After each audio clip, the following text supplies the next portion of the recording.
At this point, it's honestly just better to laugh than to cry.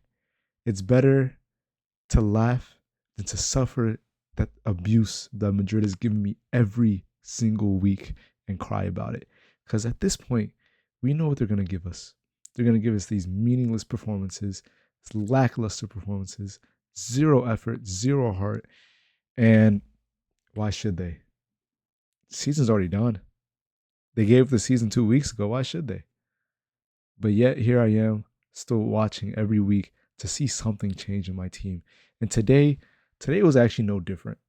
Well, today they gave us 30 minutes, not even a full half, but 30 minutes we were on top of the game, on top of the match, playing at Betis Stadium. And for the most part, we had the ball. We created so many chances. We were being wasteful.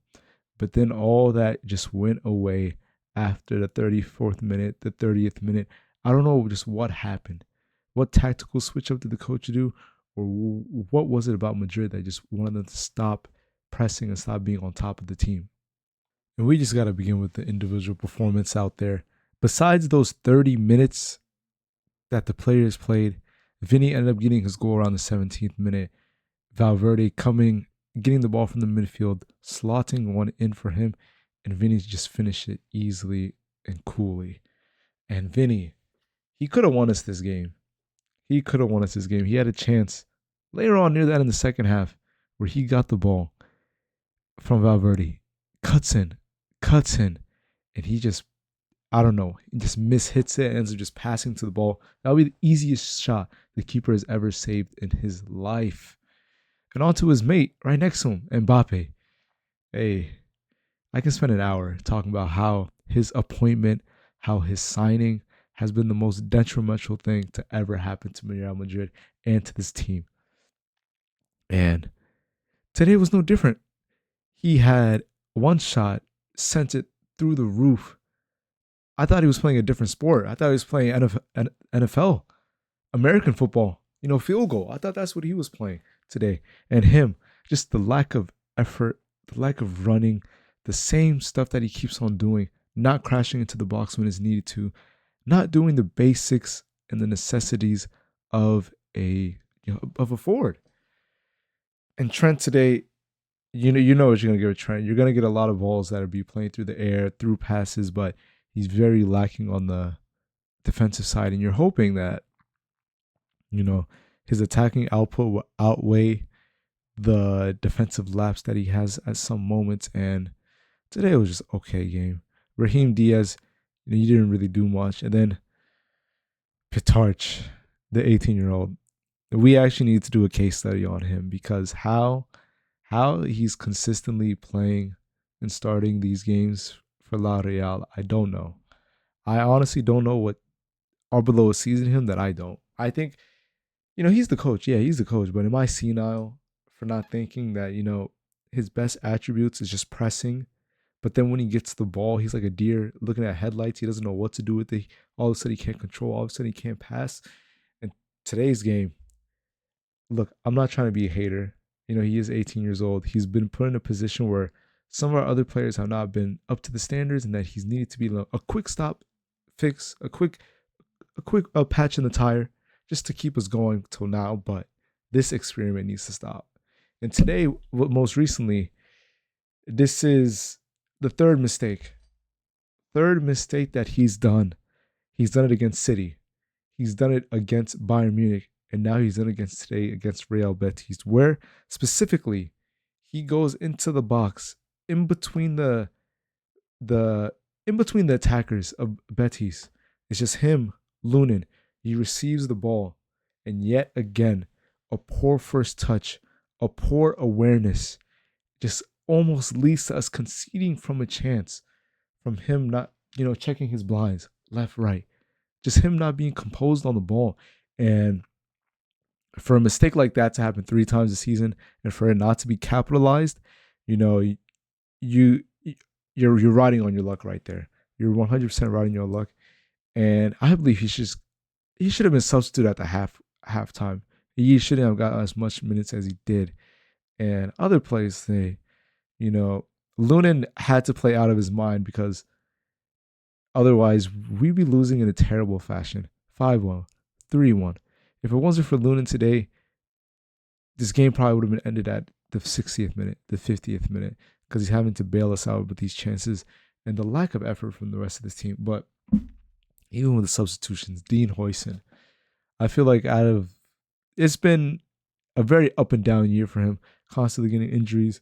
The moment when he first joined our team, he had very good moments in the Madrid shirt, but just of late, not been that well. And I feel like he's coming back to his own this game. And I was surprised to see, him getting subbed off. I'm like, why is he getting subbed off? It doesn't really make sense. And then, Alaba came in, and we saw early on the few lapses that Alaba had, a misplaced tackle where the defender easily overrides him. And I believe it was Hernandez that plays a ball through the air trying to catch Ezazuli. And he overhits it too hard, which doesn't lead him onto goal. And then once Gonzalo Garcia came on, we have him as a natural nine, an attacking threat, a player that, we've seen at the Club World Cup. We've seen in the season score a hat trick. The way his movement is like Cavani-esque, how he's a foxtrot in the box. But it just seems whenever he comes to the game, we don't want to use his abilities. We don't want to use his heading accuracy. We don't want to use the way he moves in and outside the box, create chances for others. His movement is probably his best attribute, and we're just wasting it. We're not giving him supply that he needs, and he's just there. He's honestly just there to do cardio work. It's like, here, just go run out for us for a little bit out there. Just do the cardio work, and it's sad because players like Gonzalo Garcia, like Jose Lu that we had 2 seasons ago, those are the players that we need in this team that can give us something different. And when they come on, it just seems like they don't want to play to Garcia's strength. When Jose Lu was here, they played to his strength. It's like, here, hold up play. Get in the box for headers. Your movement, you're going to stay in the box, I'm going to find you. But for Gonzalo Garcia, they just don't seem to do that. And wow. Maybe when Endrick comes back, we'll see how things will match up there and how things will go. And this is a Betis side that is old in age. You have the likes of Hector Bellerin, Mark Bartra, Amrabat. You have Bakambu. You have Pablo Fornals. These are all players way past their prime, but yet they come out and show that, they can, for one, play better as a team together, understand each other better, and have more drive than us.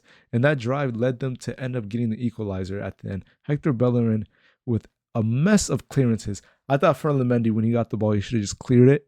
But no, he tried to, use his strength, but his strength failed him at that moment. And the ball trickles his way almost inside of the box to Hector Bellerin. He just slots it bottom corner. And it's like, you can always see it coming. You could have saw it coming from the 35th minute that, Real Betis was going to score. And then the fact that they made it this late is, we lucked out that it wasn't longer. It wasn't more. And just the effort from this team is really at all-time low. And when it comes to Vinny, Mbappe, Bellingham not tracking back when they do certain challenges, not running back when they lose the ball. And hey, I get it.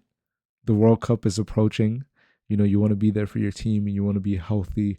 The season's already done. There's nothing really to fight for. And yeah, it's just like every day it gets more embarrassing. I understand the players. Just try to stay fit for your team, for your national team, for your World Cup, because you definitely want to be there. And it'll be heartbreaking if you're not. And I'll say the most embarrassing part is Barcelona could really win the league. I don't know, 9 points ahead, 12 points ahead. God forbid 15. Because at this moment, this is what this team is dishing out to us. And it's honestly just, it's so bad. It's so terrible. It's just disgusting to see. And yeah, and Mbappe, I forgot, he ends up signaling off that he wants to come off. Maybe he pulled something. Maybe he tweaked something. I don't want to say that he didn't, because you never know with the injuries, but I feel like he just didn't want to play. He didn't want to give his all for the team, and just, just he didn't want to be a part of the game anymore. And hey, what can you do? What can you do? I want this man far away from my team. inshallah. But thanks for coming to my channel. It has been Mohammed Bin Sports MBS. And if you like what you see, like, share, and comment. Take care, everyone.